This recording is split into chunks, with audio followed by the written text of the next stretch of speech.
Today we will look at James chapter 1, verse 21. Therefore, get rid of moral filth and the evil that is so prevalent, and humbly receive the word planted in you, which can save you. One of the things I always try to remember is that instruction from God, direction from God, commands from God, none of that is for his benefit. It's for my benefit. It's for our benefit. I can't think of a more certain path to intimacy with God than knowing his word and obeying his word. It just draws us closer to him. It allows us to live in the peace that he promises, and it helps us in trusting him. James not only tells us what to do, but he tells us how to do it. He says, humbly receive the word planted in you, which can save you. I can think of a couple of ways that the word saves me. First is the gospel message that, tells me how to be saved. For by grace are you saved through faith, and not of yourselves. The second part, though, is on a very practical level. It gives us instructions on how to live the Christian life. There's very little in the Bible, or even the New Testament, that has anything to do with salvation. There is ample instruction, though, on how to live the Christian life, how to be a disciple of Jesus.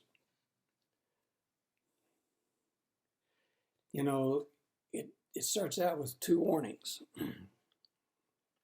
James gives us one. He says earlier in this same chapter, we are carried away and enticed by our own lusts. Those lusts lead to sin, if not checked. Jesus also gave us warning. If a man looks on a woman with lust, he has committed adultery in his heart already. In both of these instances, what occurs in our mind leads to the sin. So, if we want to get rid of moral filth, then we need to rid our minds of evil thoughts. So, and how do we do that? Well, James says, humbly receive the word planted in you. Well, I wondered about that. How is the word planted in me? I think of this. When we are baptized, we're buried with Christ and raised from the watery grave as a new person. And we're not a person alone, because we receive the indwelling gift of the Holy Spirit. And that Spirit guides us, comforts us, and aids us in understanding the word that we receive. But, we can blunt that word. We can blunt the Spirit's working in us. Paul says, do not quench the Spirit. So we can go our arrogant ways, think we know everything, just do what we want to do. We can just not care about the word, not care, and we just do what we want to do. That's all about level of our arrogance. Or, as James instructs here, we can humbly submit to the word. And we get ample help in carrying that out. Paul wrote in in Philippians 3:13, but one thing I do, forgetting what lies behind and reaching forward to what lies ahead. Basically, he's saying, keep the eye on the goal. Keep the eye on Jesus. If we have our eyes and mind focused on Jesus, then we're not going to be distracted to the right or the left.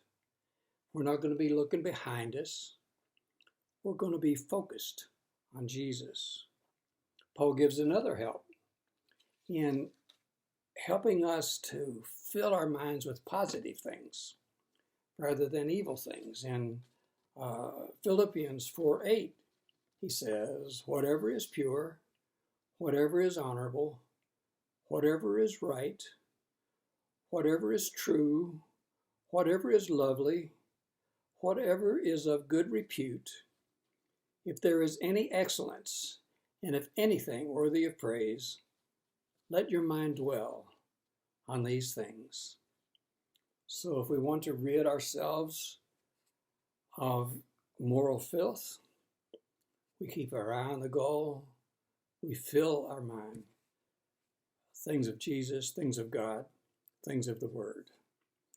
James is one of my favorite books in the Bible. He tells it straight, and he gives practical advice. Now, if I can humbly receive the Word planted in me,